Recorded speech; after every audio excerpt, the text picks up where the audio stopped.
Greetings Netrunners and welcome to the second part of our look at the quorum data pack from the flashpoint cycle. This is the final data pack in the cycle, and now we're looking at the corp cards, starting with Haspiroid. First we have SensorNet activation.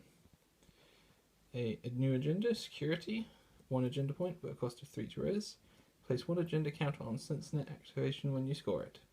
Posted agenda counter, res a bioroid ignoring all costs. When the turn ends, de-res that bioroid.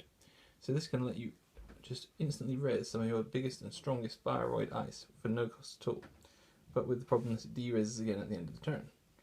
But this could be a real lifesaver in a situation where the runner's running on a server where you know you've got an important agenda or some important economy and you haven't got enough credits to res your strongest ice. This can be a lifesaver. So we'll have to see how much inclusion it gets. Now we have Violet Level Clearance, the latest clearance card.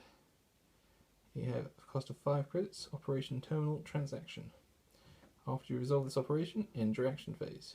Gain 8 credits and draw 4 cards. Has a trash cost of 1. So getting this off, it's a great card. It's expensive, but you then gain effectively plus 3 credits from it, and you get to draw 4 cards, so you can get to replenish your hand very nicely. Next we have Jinteki and Chiashi. A Ice Barrier AP. Cost of 12, so very expensive, and a strength of 8. Whenever the runner breaks their subroutine on Chiashi, while there is an AI installed, trash the top 2 cards of the runner's stack. So as long as you've got an AI, this card will be continuously hurting the runner, even if he breaks the subroutines. So the subroutines are do 2 net damage, and then end the run. If he breaks all 3 of those, he's losing 6 cards off the top of his stack. So a very strong piece of ice there, and I'll definitely be using that in my Jinteki deck. Next we have Psychokinesis. Cost of 1, Operation Terminal. After you resolve this operation in your action phase, look at the top 5 cards of R&D. If any of those cards are agendas, assets, or upgrades, you may install one of those cards in a remote server. So it lets you just install something for free. Because it doesn't say pay any costs, so you just get to install it instantly.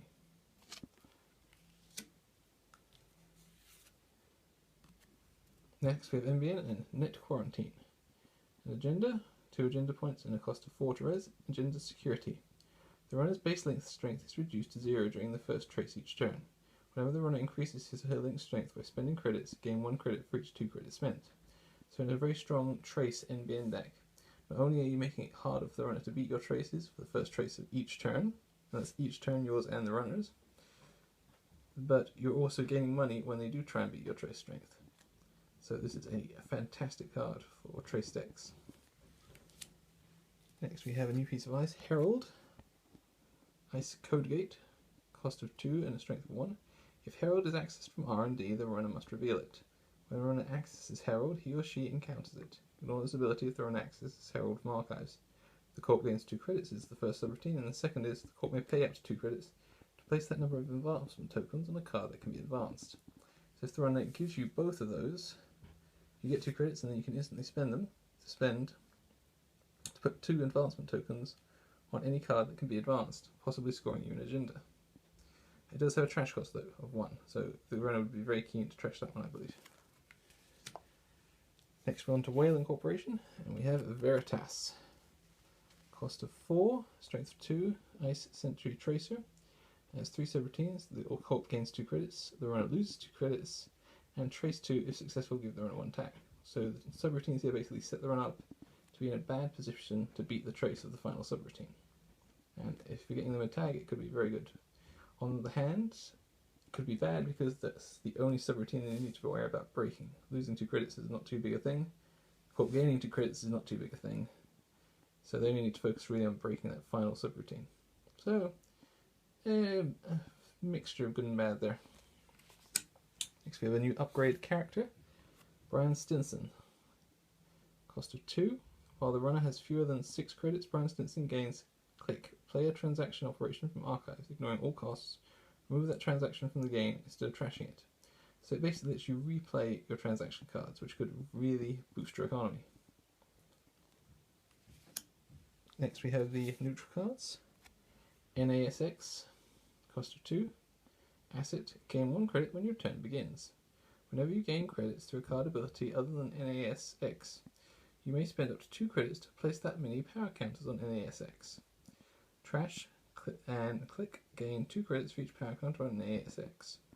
So this is giving you credits every single turn. Every time you play another card that's giving you economy, then you're putting more counters on this. And if you ever need a lot of credits really quickly, you can trash it and get 2 credits for every power counter. This is an incredible card for economy, and I will definitely be putting in my decks, and I expect to see a lot of inclusion for it in other decks. Next we have a new piece of ice, Macrophage. Cost of 3, strength of 7, ice Codegate Tracers are already quite strong, and has Trace 4 if successful, purge virus counters. Trace 3 if successful, trash 1 virus. Trace 2 if successful, remove a virus in the heat from the game, and Trace 1 if successful, end the run. So this card is a huge antivirus card. Since the strongest trace at the start is just purging all their virus counters, but it's the one they'll want to stop the least, since the other ones are actually trashing the viruses and removing them from the game completely. So a very strong card there against Anarch virus decks. And finally, we have Tribunal, another piece of ice.